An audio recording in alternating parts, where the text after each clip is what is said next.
আসসালামু আলাইকুম।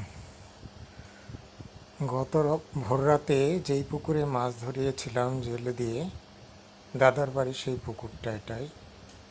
দেখুন, এই পুকুরে মাছ চাষ করে মাছে ফলাফল পাওয়া, এটা সত্যিই আল্লাহর বিশেষ দয়ার দরকার।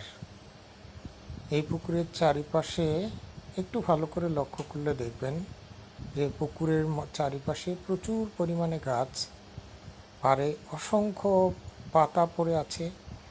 পানিতে পাতা পড়ে, পাতা পচে, পানির রং অনেকটা স্ট্র কালার অর্থাৎ খড়ের রঙে রঙিন হয়ে গেছে। এইখানে মাছ বেঁচে থাকার জন্য আল্লাহর অসীম দয়া এবং রহমত লাগবে।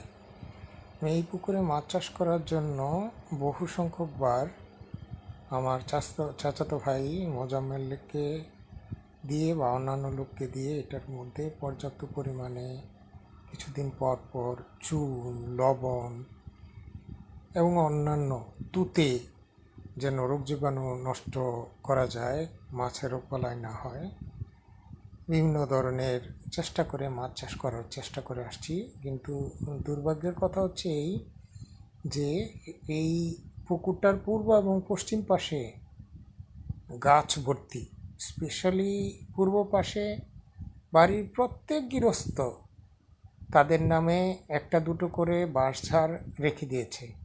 সেই বাঁশঝাড় ছাড়া তাদের চলে না। অথচ এই বাঁশঝাড়গুলো অন্য কোথাও সরিয়ে নিলে এই পুকুর থেকে যেই আউটপুট পাওয়া যেত, সেটা দিয়ে এই বাড়ির লোকজন অত্যন্ত ভালোভাবেই, বেশ স্বচ্ছন্দভাবে তাদের বছরের মাছের চাহিদা পূরণ করতে পারত। নিজেদের মধ্যে যদি তারা ঝগড়া বিবাদ না করে বা মিলেমিশে থাকতে পারত, বা অপ্রয়োজনীয় লোভ, বিতর্ক, ভুল চিন্তা দ্বারা প্রভাবিত না হয়ে সবাই সঙ্ঘবদ্ধ থাকতে পারত, এই পুকুরটার গভীরতা, পানির পরিমাণ, টোটাল ওয়াটার বডি বা জলাধারের পরিমাণ বিবেচনা করলে এইখানে যে পরিমাণ মাছ উৎপাদন করা সম্ভব ছিল, তা দিয়ে 3-4টা পরিবার তাদের মাছের চাহিদা পূরণ করার সহকারে বছরে ভালো পরিমাণ মাছ বিক্রয়ও করতে পারার কথা।